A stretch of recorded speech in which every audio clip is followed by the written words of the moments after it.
the main reason I called, well, because of last night, it was awesome. But my husband doesn't normally have dreams. I always do.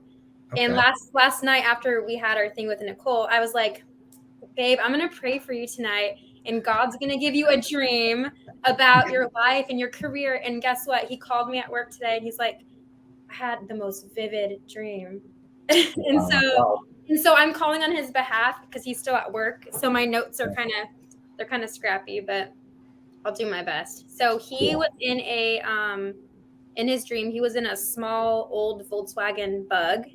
Okay. And it was really kind of rusty on the outside, I guess, kind of old. And as he was driving, he could look over the edge and see a drop off, but it wasn't like a really far drop. It was just like a little drop.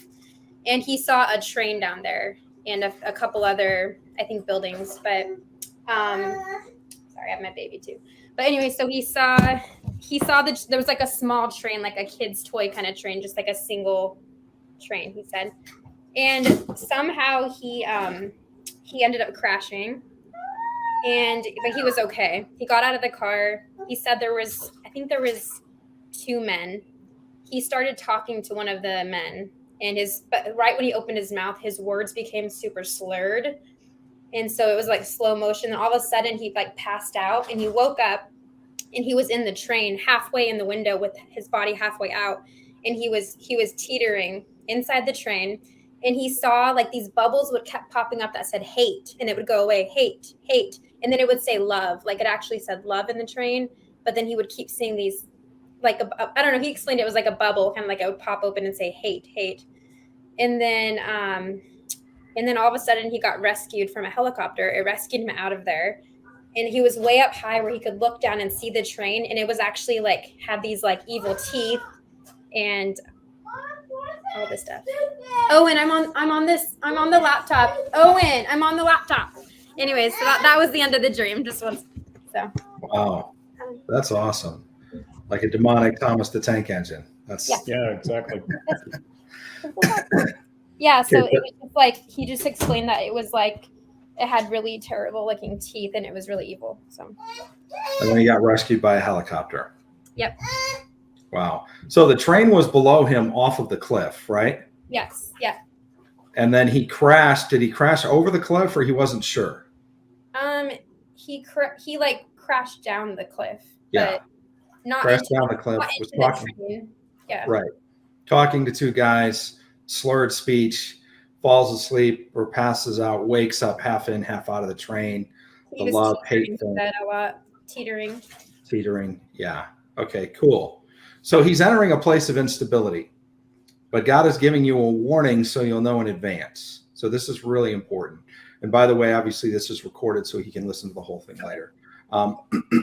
We'll also cut it up and we can send it. If you send us your email, we'll cut it up and we can send you just your dream directly so you can have it.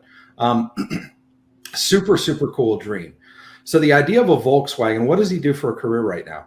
He is a store manager and he's been working really hard the last 4 months to promote, but nothing's really, it's been kind of like they tell you and then you don't, yeah, it hasn't happened yet. So. Yeah. He's also in the Air National Guard. So the Air National Guard. Interesting.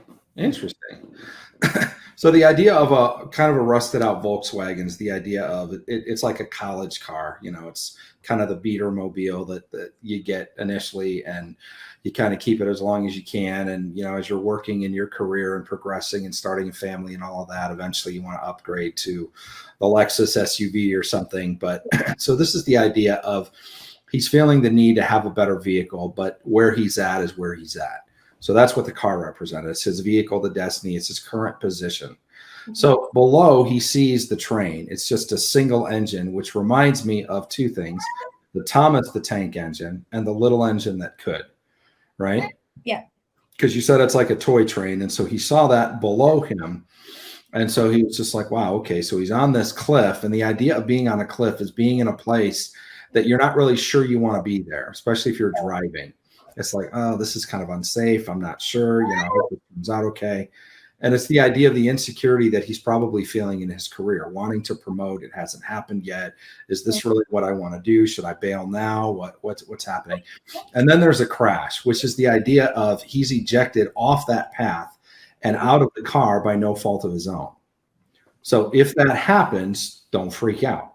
Just know that God is saying this is what's going on in the dream. Now, when he crashes downward, which feels like a demotion. It could feel like being laid off. It could even feel like being fired. And it could be like, oh my gosh, this is horrible. And then the idea of his slurring the speech, I heard he was under the influence.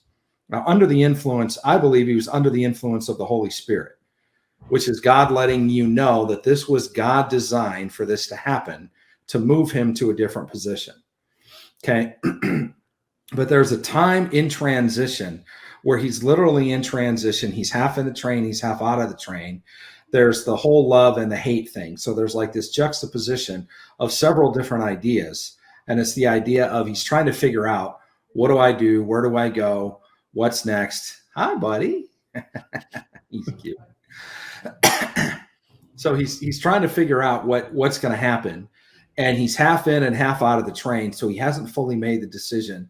What's coming next hasn't fully manifested, but he's on a very straight and rigid path. The thing about being on a train is it's not like a road where you can steer and go wherever you want. Your course is fixed.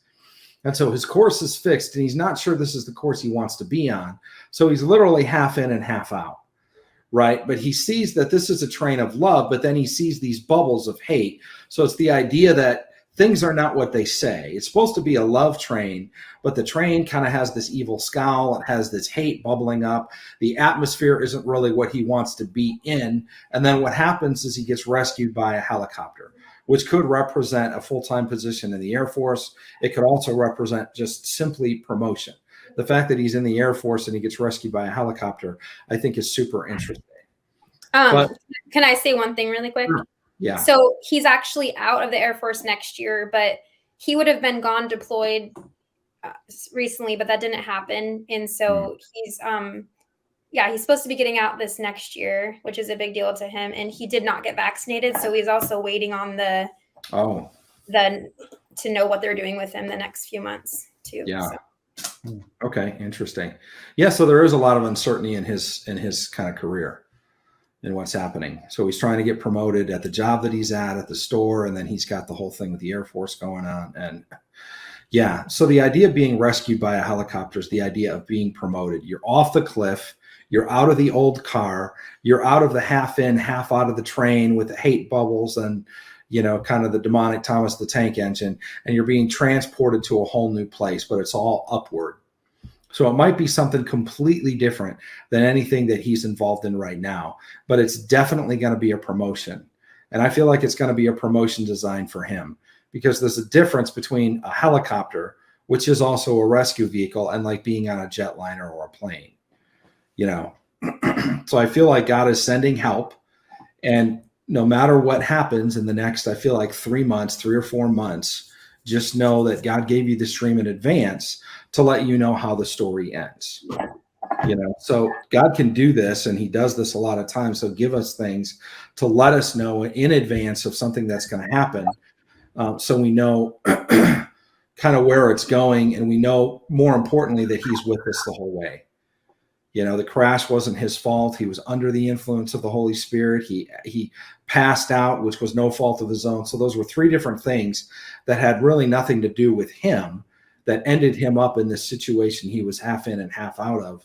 And then ultimately he ends up being rescued. And it wasn't even, he obviously didn't call for a helicopter while you're stuck half in and half out of the train. So even the rescue was sent by an act of God. Yeah. So. Interesting.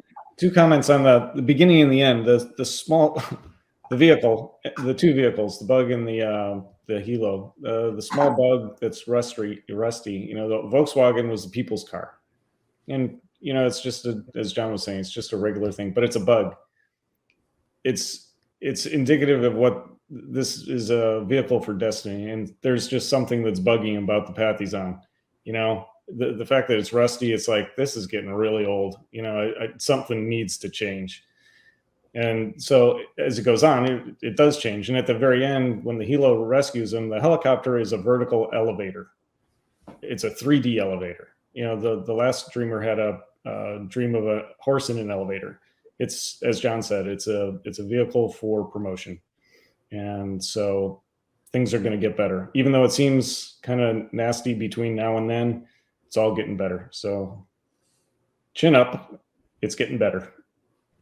All right. Thank you, guys.